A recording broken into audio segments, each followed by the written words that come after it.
Now, if you have a concrete slab on your house, most likely you've got some kind of cracks. Concrete will crack. It might be a surface crack like this, hopefully not a more pronounced crack like we have here. That's a result of the oak tree's root system over the years has caused this to crack. It probably started very small and then got larger and larger. Now, in the past, when you've had something like this, about the only thing you can do is break out the jackhammer, remove all of this concrete and re-pour it.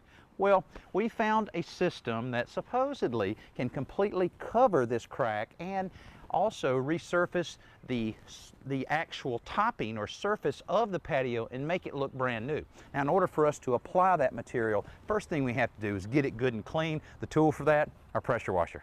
I begin by wetting down the whole surface before adding a cleaning solution designed for masonry surfaces to the washer's onboard reservoir. This allows me to apply plenty of cleaner to the whole patio quickly so that it can begin working on the dirt before I put on the high pressure tip and begin blasting away the crud.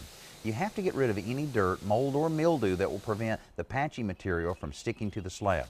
A mixing paddle and a big 1/2-inch chuck drill makes preparing the patching compound an easy job. For this application, you'll want a fairly thick mixture.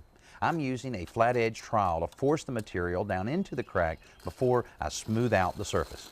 We allowed the crack filler to dry overnight so that this morning we'd be ready for the resurfacing. Now, I'm using the exact same material as I used to fill the crack. We'll just be mixing it a little differently. To fill a crack like this, we mixed it a little thicker so that I could apply it with the steel trowel and force it down into the crack. It dried perfectly. Now, the other material, we're going to want it a thinner consistency because we'll be applying it using a rubber squeegee. And one thing we found, though, is once this was dry, we could tell exactly what our patio would look like in terms of the color of this, and it matches perfectly all of our stepping stones and the border on our patio.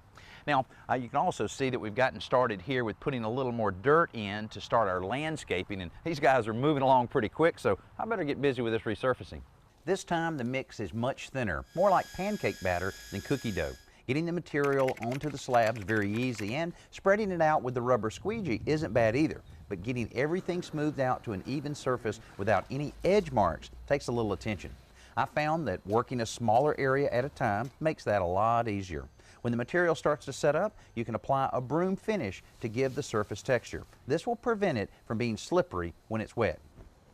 Our resurfacing is all complete. Now we need to let it dry. About 6 hours before we can walk on it, and about 24 hours before we can drive a car on it. Now, after it's all completely dry, we'll sweep it real aggressively to get rid of all of the little masonry crumbs we have left over. But I think this is going to be a big success.